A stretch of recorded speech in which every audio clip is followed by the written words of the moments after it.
Thanks for stopping by. Mike McGinnis for agriculture.com with Successful Farming's business editor Dan Looker and our local resident expert on the Farm Bill.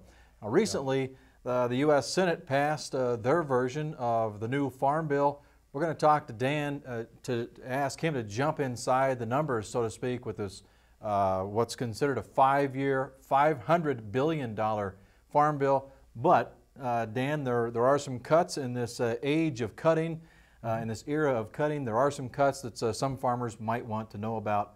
Give us your take on where they cut and what programs survived this Senate Farm Bill. Well, the biggest cut I don't think will come as a surprise to anyone, and that's the end of the direct payment program. And that was costing about $5 billion a year, so that much money will be saved over the next 10 years. We hear a lot of different numbers. Some people refer to the Farm Bill as almost $1 trillion bill, and that's the cost if you project it out over 10 years. But of course, over the 5-year life of the Farm Bill, if it finally passes the full Congress, it would be just over about half $1 trillion would be the cost. Okay, so that is one of the features probably of the new version of the Senate Farm Bill. Also, crop insurance takes center stage now, correct? Yeah, as people who work for various farm groups have been saying for probably 2 years, please don't touch crop insurance. And for the most part, the Senate didn't do that. They did pass a couple of amendments that were not in the original bill during the debate. And one would tie conservation compliance to crop insurance, so you have to be meeting the conservation compliance rules that apply to other farm programs. It used to be direct payments, for example. Some lobbyists for conservation groups have contended that that only affects about 2% of all farmers, that most people are already in compliance. But there'll be a lot more paperwork, a lot of uncertainty. The industry isn't too happy about it, the crop insurance industry. So that passed by a very narrow vote. I'm thinking it was just a little over 50 votes. Some amendments required 60 and some just required a simple majority, and that one did pass. It may not survive by the time the House writes their own bill and they put the two together, but right now the Senate bill requires conservation compliance. And if you're keeping score at home, the Senate attached 73 amendments to this bill. Right. And so it now, of course, will go to the House.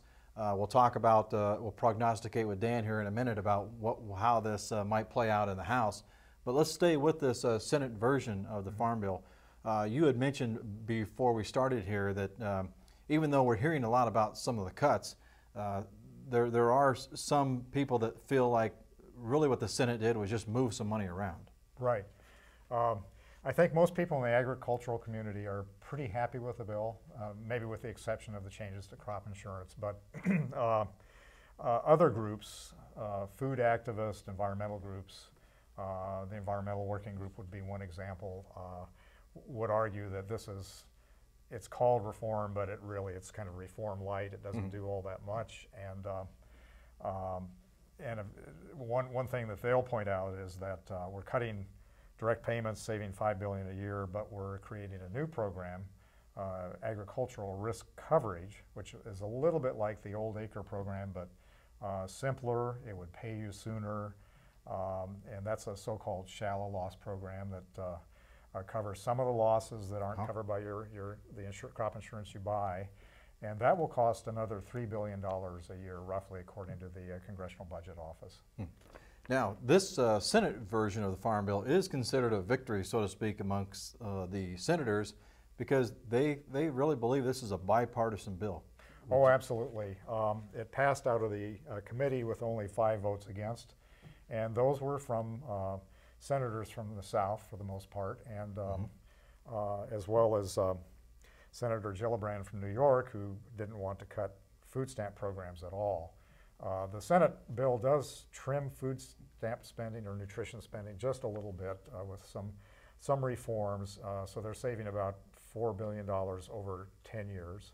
That's not a huge amount when you consider that we're spending almost $80 billion a year right now on food stamps. Yeah. But at any rate, the bill passed with strong support out of the Ag Committee. Then in early June, when the Senate had a procedural vote to move forward on the debate, it got 90 votes in favor and only 8 against. So that was very strong support. When the final bill passed, I think it was about 64, right? That was due to the fact that we had some Southern opposition. Okay.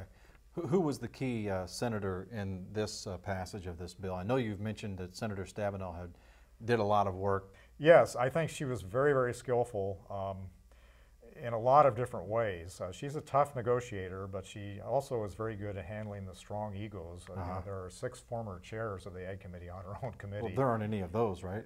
Egos? Well, there are probably 100 strong egos in the Senate, but Chairwoman Stabenow was very effective at working with her own committee. The other thing she did is that she treated the ranking Republican, Senator Pat Roberts from Kansas, almost like a co-chair. You know, there's always good cooperation between the leaders from both parties on the Ag committees. Generally, they're not very partisan. But she probably gave Senator Roberts even more influence. It was almost as if he had veto power over everything as well. And then when it came down to trying to get this bill through the Senate, both Senators Roberts and Stabenow, I'm told, were working very hard behind the scenes to get the thing passed. And when it was all over, it was a rare kumbaya moment on the floor of the Senate when the Democratic leader Harry Reid described both Stabenow and Roberts as these 2 fine senators, and then the minority leader Mitch McConnell talked about how pleased he was that his good friend Senator Harry Reid allowed for a fairly full debate and allowed for amendments from both parties to be debated, even some that were considered non-germane, that weren't directly relevant to the Farm Bill. So it was almost like an early 4th of July in Congress. Good. Finally, now this is the Senate version of this Farm Bill that we've been talking about. It goes now to the House. Can you tell us what's it look like as far as this version or another version of the Farm Bill being passed yet this year? Well, I wish I could tell you for sure. I don't know that anybody really knows for sure what's going to happen, but the odds appear to be a lot better now that the Senate has passed this bill with pretty strong bipartisan support. And we know that Chairman Frank Lucas from Oklahoma and the House Ag Committee has been working very hard to get this bill done. They've allowed the Senate to kind of take the lead, and then their plan all along was to come in right after that and move as quickly as they could. So on the 11th of July, the House Agriculture Committee will be marking up their own version of a Farm Bill. That will have more support for rice and peanuts and some of the crops that are grown in the South. I don't know the exact form of that yet, but it's likely to be something like counter-cyclical program payments with target prices. That could be expensive, so the big issue is how do you mesh that with this new shallow loss program that costs $3 billion a year. But I know they will try to accommodate the Southern interests more than the Senate did, and I know that they'll be working very, very hard to get this bill onto the floor of the House for a vote. Right.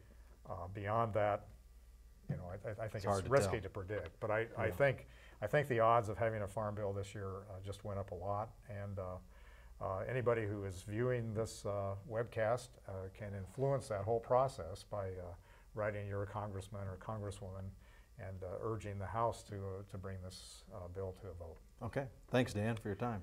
Glad to do it. Appreciate it.